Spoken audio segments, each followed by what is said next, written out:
Vamos lá. Então eu fiquei pensando, gente, na responsabilidade que nós temos como em vida cristã. Quero ler com vocês um texto. Esse texto, um pai quando tem que dar razão ao filho é muito duro, mas filho, obrigado, essa luz aqui, puxa, resolveu muito. Eu não ia enxergar sem essa luz. Vamos abrir a nossa Bíblia em 1 Pedro, capítulo 2, e eu queria conversar com vocês um assunto muito... 1 Pedro, capítulo 2, eu queria conversar com vocês um assunto muito interessante.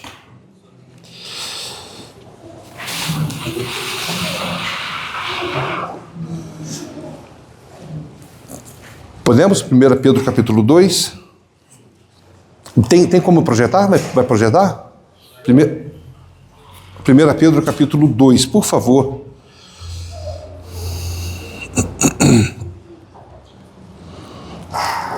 Olha o que está escrito lá. Portanto, abandone toda a maldade, todo engano, hipocrisia, inveja, bem como todo tipo de maledicência. Como crianças recém-nascidas, desejem o genuíno leite espiritual, para que por ele lhes seja dado o crescimento para a salvação. Se é que vocês já têm a experiência de que o Senhor é bondoso, chegando-se a ele a pedra que vive, rejeitada sim pelos homens, mas para com Deus eleita e preciosa. Também vocês, como pedras que vivem, são edificados casa espiritual para serem sacerdócio santo, a fim de oferecerem sacrifícios espirituais agradáveis a Deus por Jesus Cristo. Por isso está na Escritura: eis que ponho em Sião uma pedra angular, eleita e preciosa, e quem nela crer não será envergonhado. Aí eu vou pedir para ir um pouco à frente, no verso 9. Por favor, verso 9. Vocês, porém, são geração eleita, sacerdócio real, nação santa, povo de propriedade exclusiva de Deus, a fim de proclamar as virtudes daquele que os chamou das trevas para a sua maravilhosa luz. Vós, antes que nem eram povo, mas agora são povo de Deus, antes não tinham alcançado misericórdia, mas agora alcançaram misericórdia. Só até aí, Cristiano, obrigado. Gente, se eu quisesse construir uma casa, vamos imaginar que eu quero construir uma casa, eu preciso construir um alicerce. E aí eu preciso de ferro, eu preciso de pedras, eu preciso de cimento, eu preciso de água, para que então eu faça um concreto bem firme e lance os fundamentos da minha casa. Interessante é que quando eu lançar os fundamentos, quando eu colocar esse ferro na terra, quando eu colocar essa pedra, esse cimento e essa água, eu nunca mais os verei. Eles vão estar para baixo da terra enquanto a minha casa existir. Aí, dependendo da quantidade de ferro, de pedra, de cimento, eu construo uma casa térrea de 2 andares, 3 ou um prédio como esse daqui do lado. Dependendo do que eu colocar no alicerce. Alicerce. Tá? Por outro lado, no texto que a gente está em pauta, agora eu sou o material de um alicerce. Eu sou uma pedra viva para construir uma edificação espiritual. Eu sou uma pedra viva para construir uma edificação espiritual. Vamos imaginar aqui algumas construções espirituais, algumas edificações espirituais. Vamos pensar em algumas delas? Meu lar. Meu lar. Onde tudo começa, minha casa. A minha casa precisa ser um núcleo familiar em que o Senhor seja glorificado pelos seus atos poderosos. O meu lar precisa ser um núcleo familiar onde orações sejam erguidas aos céus, palavra seja proclamada, louvores sejam levantados na vida de cada um daqueles que residem naquela casa. A minha casa é uma construção, uma edificação espiritual. A minha igreja precisa ser uma edificação espiritual, aonde louvores sejam erguidos, mensagens sejam ensinadas, o nome do Senhor seja glorificado na vida de cada uma das pessoas que entram aqui, a fim de ouvir a tua mensagem, a fim de buscar o Senhor em oração. Quando isso não acontece, eu não estou cumprindo a minha missão como um alicerce, como uma pedra viva, como alguém que está sendo preparado para se edificar a partir de minha pessoa. Vamos continuar imaginando então que eu, para construir uma casa, tenho que ter um alicerce. O meu lar, a minha igreja, eu sou o alicerce. Mas agora a gente vai chegar lá na ponta de tudo, onde tudo começa. Eu preciso ter pilares para a minha vida cristã. Eu preciso ter fundamentos na minha vida cristã. Eu preciso ter alicerces que baseiem a minha vida cristã. Porque é com base no que eu tenho de edificação na minha vida, é que vai ser o material que vai construir o meu lar, a minha igreja. E eu também não mencionei aqui, mas não precisa dizer, a sua empresa, a sua faculdade, a sua escola, os seus vizinhos de rua. Aonde você for, a partir de você estará sendo construída uma edificação espiritual. Eu não posso imaginar, não dá para imaginar, eu não posso sair daqui, estou preso aqui hoje, né? Eu já ia sair, lembrei. Eu não posso imaginar que eu indo no mercado amanhã, eu não represente uma edificação espiritual. Eu não posso imaginar que amanhã ao abastecer o meu carro, eu não represente uma edificação espiritual. Eu não posso imaginar de que amanhã, quando eu for comprar frutas e legumes para minha casa, eu não represente uma edificação espiritual. Aonde eu for, eu levo o nome de Cristo. Então eu preciso ter pilares para a minha vida cristã, senão eu desmorono.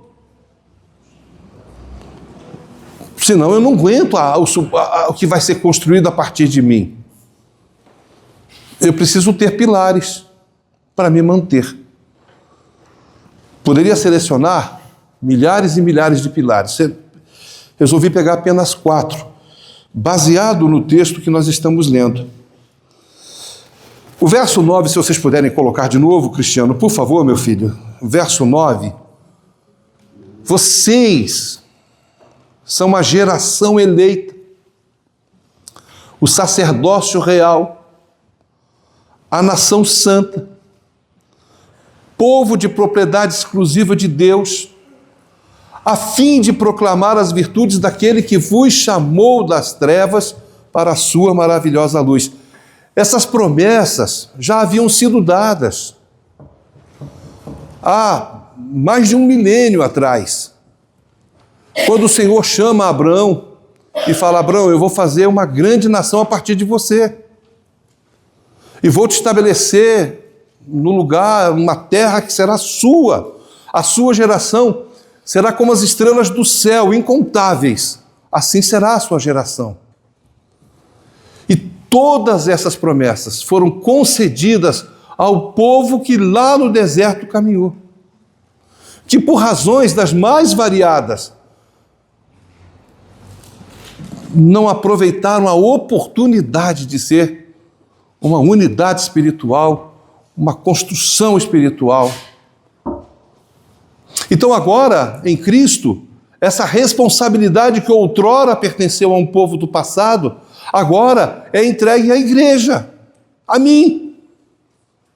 E aí então o Senhor fala diretamente para mim: você é a geração eleita, você é o sacerdócio real, você é a nação santa, você é um povo de propriedade exclusiva do Senhor, mas isso precisa ter uma responsabilidade, não é um status, é uma responsabilidade, a fim de que você proclame as virtudes daquele que vos chamou das trevas para a sua maravilhosa luz. Não me tirou das trevas para nada. Não me tirou das trevas para mim ter um status, um título.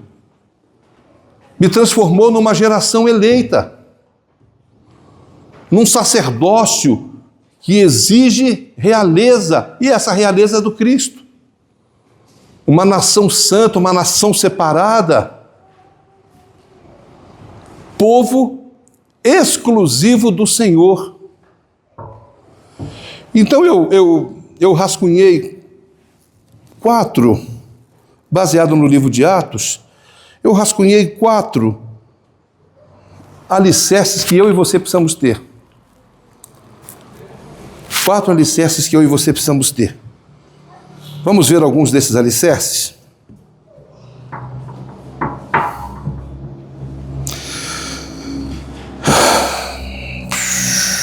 O primeiro deles, a fundamentação em cima da palavra. A fundamentação em cima da palavra. A igreja de Atos era lido assim a respeito deles: leitura diária, estudo da Bíblia, são vitais para conhecer a vontade de Deus. E aí a gente lembra lá: perseveraram unânimes na doutrina dos apóstolos. Há algo que eu preciso dizer para você. Jesus não escreveu nada para a sua igreja. Jesus não deixou nenhum documento escrito para a igreja. Jesus não escreveu nenhum mandamento para a igreja. Ele viveu a vida cristã. Ele viveu uma vida de oração. Eu peguei um finalzinho da aula da irmã Selma hoje, falando de Jesus e a oração. Oi? Você não está segurando. Obrigado. Eu estava pensando assim: puxa, se alguém me trouxesse um... E aí o meu filho captou a mensagem. Obrigado, Alexandre.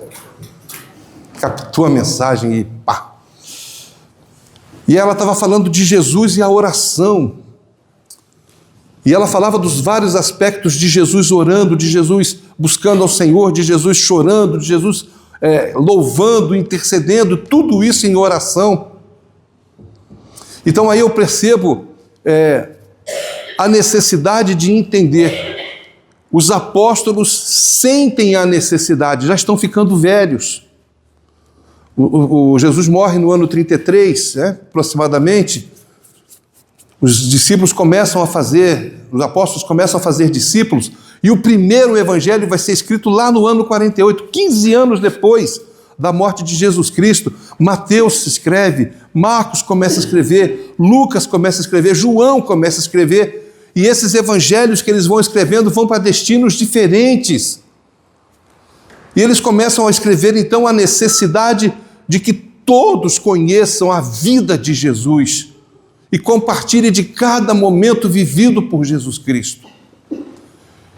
E é isso que a gente chama a doutrina dos apóstolos.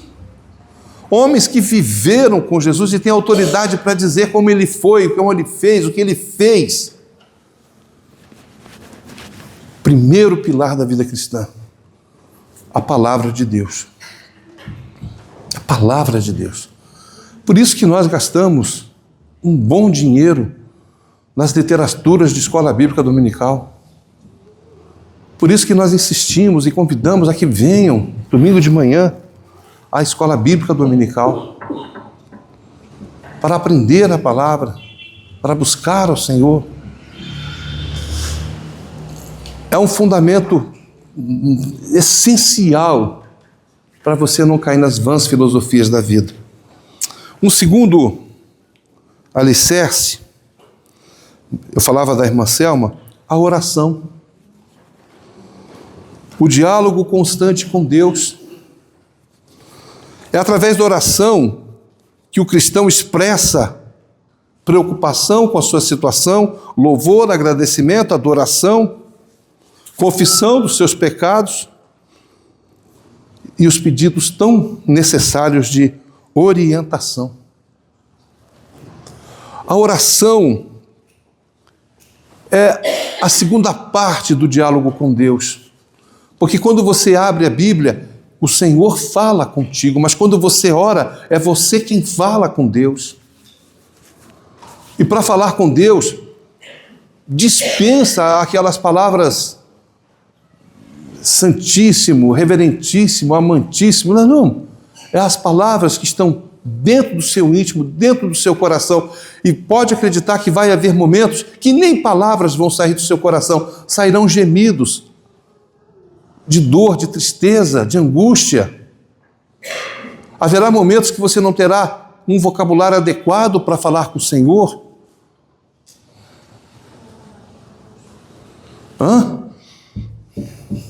Lembro-me de ter orado por um rapaz ali nas imediações da nossa casa e orei com ele. E depois, no dia seguinte, eu encontrei de novo, ele pediu oração, eu orei. Aí, na terceira vez, eu falei assim, vamos orar? Vamos. Mas eu queria que agora você orasse. Você pode orar? Ele, posso. Como é que eu oro? Eu falei, vá lá com Deus. Então vamos conversar com Deus. Então, Deus, sabe como é que é, né? A minha vida está pá. Eu estou precisando de uma bênção porque as coisas estão assim, tensas, estão esclarecedoras. Mas o pior de tudo é que eu não sei como é que vai ser, porque os homens estão aí, pá, não sei o que, isso é pá. Aí quando acabou a oração, eu falei, o que é pá? Que pá? Não, pá é pá.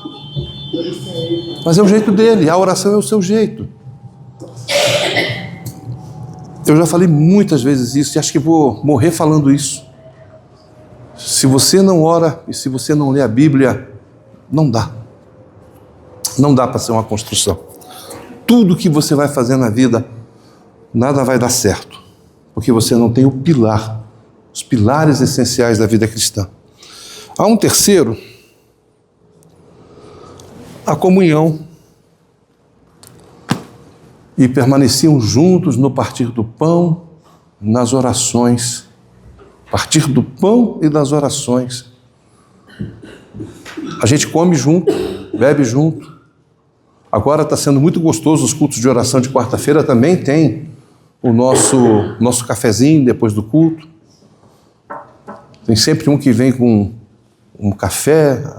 Agora a Deia está fazendo nossos cafés de quarta-feira. A irmã Magda traz um chazinho muito gostoso. Os irmãos trazem alguma coisa para comer. Porque é no partir do pão, que nós nos identificamos uns com os outros. É que nós adentramos na mesa uns dos outros, assentamos na mesa uns dos outros. É naquele momento aqui em que estamos juntos tomando café, é que rimos e que brincamos e que agradecemos ao Senhor por esse momento tão ímpar que estamos vivendo. Abrir mão da comunhão da igreja, é abrir mão de um pilar importante para a sua vida, de um alicerce importante para a sua vida. Não vir à igreja, não participar dos departamentos, não ser aluno da escola bíblica, não cantar no coral, ou então não cantar no coro feminino, ou não vir no culto de oração, ou não vir no culto da noite. Gente, agora há pouco eu falava algo aqui na reunião do centenário. Eu falava uma coisa aqui que é incrível. Não tem. No estado de São Paulo, acho que no Brasil também não deve ter, uma igreja onde um domingo você ouve um pastor, na quarta ouve outro, no outro domingo ouve outro, no dia de semana na online ouve outro, e outro domingo vai ser outro, e outro, e tanta gente reunida. Aí houve uma escola dominical linda, como ouvimos hoje com a irmã Selma, e na outra semana com o irmão Wilton, e as crianças com a irmã Jandira, e a Eusana com as crianças, e a irmã Ruth com os juniores. Um material humano composto de vidas alicerçadas, material pedra viva, pastores que se posicionam diante do Senhor para trazer uma mensagem. O pastor Jorge falou uma mensagem hoje pela manhã, está gravado lá no site da igreja. Vai lá ouvir a mensagem do pastor. Pastor Jorge, pastor Roberto, semana passada trouxe uma mensagem. Ouça a mensagem do pastor Roberto. Na outra semana foi o pastor Gibo, o pastor Quirino. Mensagens, irmãos, que, levam a gente a refletir sobre vida cristã. E por fim, disciplina e santidade. A consagração de vida. A questão do jejum, tão mal compreendido hoje. Tão mal compreendido o jejum, né? O jejum foi estabelecido ao povo de Deus, lá no Antigo Testamento, para a consagração da sua vida, para que você pudesse se santificar ao Senhor. O jejum virou moeda de troca. Vou jejuar para conseguir emprego. Vou jejuar para terminar minha faculdade. Vou jejuar para arrumar um marido, para arrumar uma esposa. Jejum não é moeda de troca. Jejum é consagração de vida. Jejue consagrando sua vida. Não jejue negociando com Deus. Vamos negociar com Deus. Campanha de oração para negociar com Deus. Vou falar algo para vocês que talvez vocês fiquem aterrorizados. Nós pedimos bênçãos na oração, mas a oração não é para pedir bênçãos. Oração é para glorificar o nome do Senhor Jesus e pedir que eu seja transformado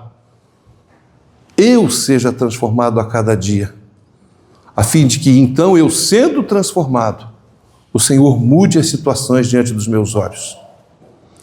Há uns anos atrás, antes da pandemia, eu não lembro quem, acho que foi irmã Selma está aqui se puder lembrar, de que a família enfrentou um problema grave e vocês fizeram uma campanha de 21 dias de oração, não foi isso? E na metade da campanha de oração vocês tiveram uma experiência fantástica. Na verdade, a minha filha estava muito angustiada com a situação. Eu falei, vamos orar todos os dias. Aí no período das orações, aquela angústia foi se transformando. Ela não aconteceu o que ela esperava, aconteceu uma mudança nela. Porque é a forma que a pessoa enxerga o problema, né? E conforme ela foi orando, eu orando com ela, porque ela não tinha forças para orar. Aí eu orava com ela todos os dias, eu ligava no WhatsApp, vamos orar.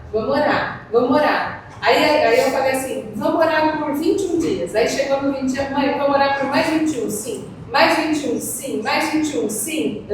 E a gente ia fazendo até que não era o dia, a quantidade de tempo. Mas era o tempo suficiente para Deus transformar o coração dela e diante de uma situação que ela não aceitava, ela passou a aceitar. Então, não houve uma troca, nenhuma necessidade de acontecer algo. Precisava dela orar a Deus. E como ela não se aceitava, eu vou orar por você. Muitas vezes oramos pedindo a Deus bênçãos, ao passo que nós temos que orar para que os nossos corações sejam transformados, para entender a boa, perfeita e agradável vontade de Deus. Porque eu quero um mundo à minha disposição. Eu vou lembrar sempre da oração de Esaú, de Jacó. Se eu for por esse caminho e tudo for bem, ninguém me roubar, ninguém me matar, ninguém pegar nada meu, se não faltar água, se não faltar pão, se for tudo sossegado e eu poder voltar em paz, então o Senhor vai ser o meu Deus. E eu até dou o dízimo. Mas tem que dar tudo certo. Tem que dar tudo certo, não pode dar nada errado, hein? Aí o Senhor vai ser o meu Deus. Às vezes a gente chega na igreja orando, pedindo coisas que nós desejamos, ao passo que nós deveríamos vir à igreja e orar: Senhor, mude a minha vida de acordo com a sua vontade, e aí eu vou entender os propósitos de Deus a cada luta, a cada dificuldade, a cada preocupação, a cada dor que é colocado no nosso caminho. Puxa, gente, como é difícil de entender e de aceitar estas coisas. Como é difícil de entender e aceitar essas coisas. Essa semana que passou foi uma semana muito gostosa, muito vitoriosa. Sábado passado, não ontem, né? Sábado passado, os jovens foram à minha casa. Tiveram um encontro bacana, um culto gostoso, uma mensagem edificante com o pastor Anderson. Que gostoso estar lá. Muitos jovens foram lá. Na quinta-feira, meu filho fez 28 anos de vida, o primeiro aniversário como casado. Puxa, fomos na casa dele na quinta-feira, oramos, comemos um lanche, fizemos tudo, mas que gostoso estar ali na casa do meu filho.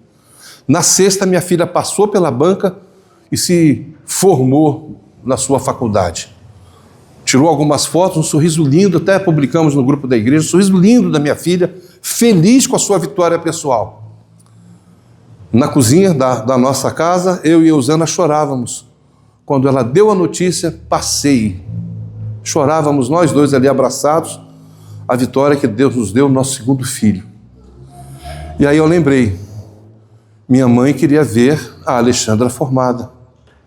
Ela morreu 2 meses antes da formatura da Alexandra. Ela não viu. Glorificado seja o nome do Senhor, a gente continua a caminhada.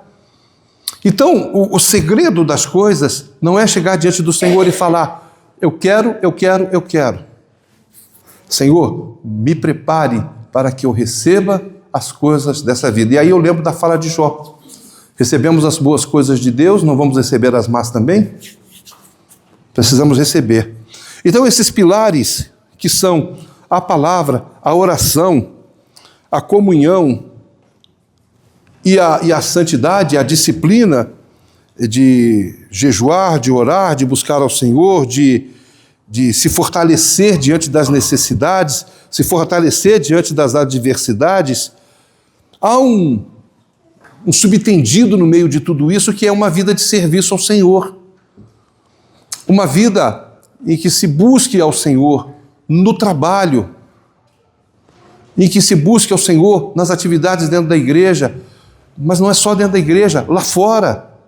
Ajudar as pessoas, uma pessoa para atravessar a rua, um senhor carregando peso, alguém que está procurando um caminho, um local para ir e o endereço e talvez não saiba.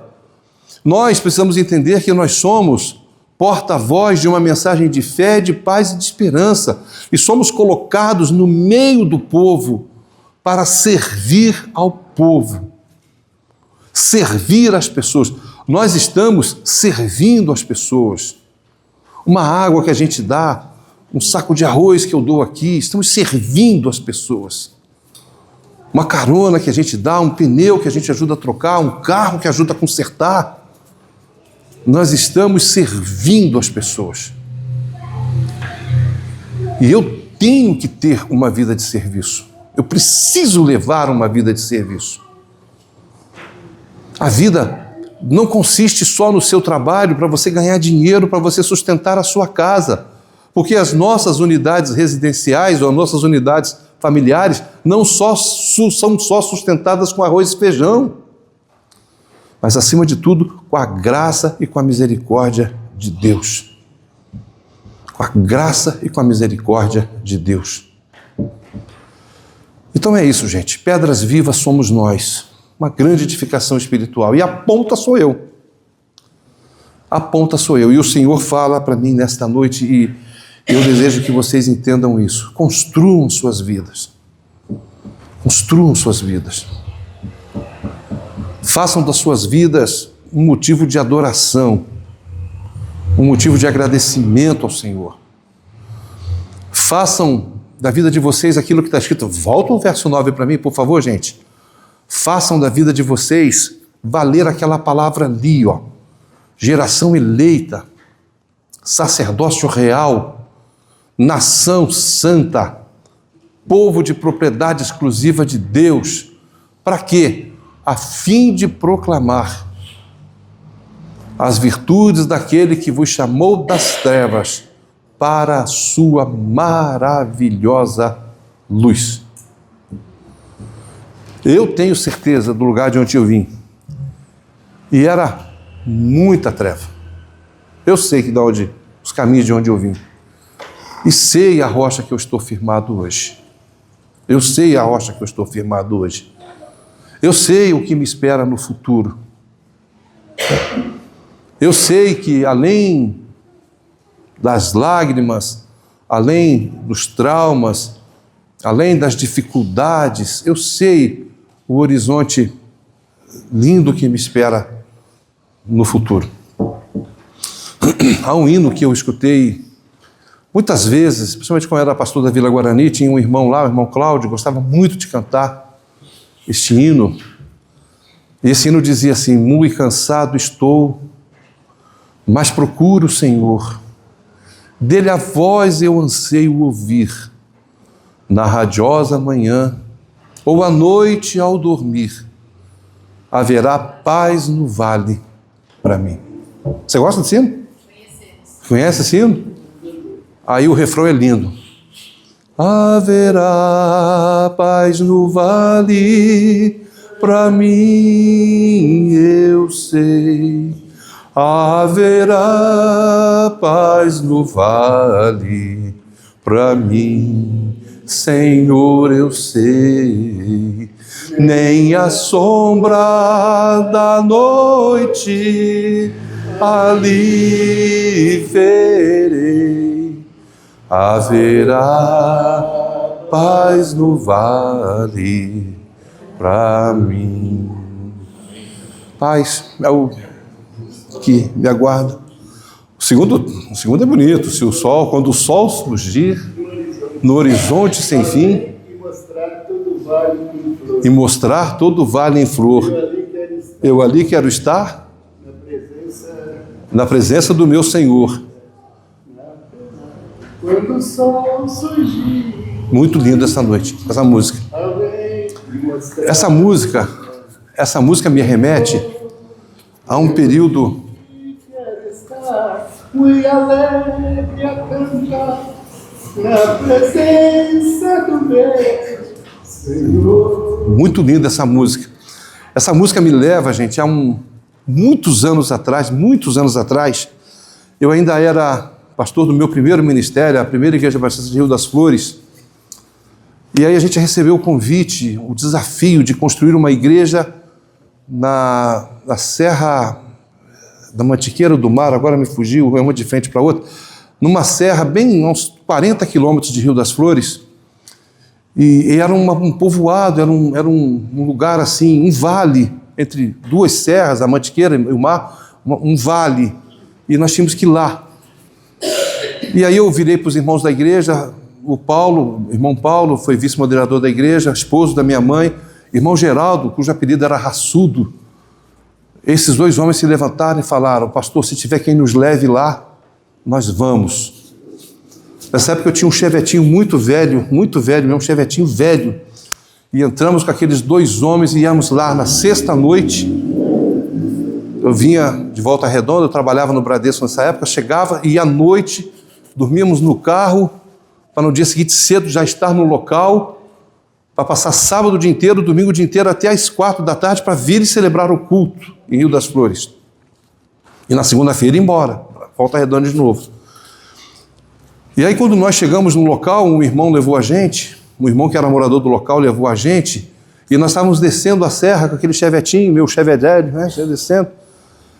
E aí eu parei no carro, uma imagem linda, uma coisa maravilhosa, um pôr do sol, bem na frente do vale, montanha de um lado, montanha de outro, a gente descendo.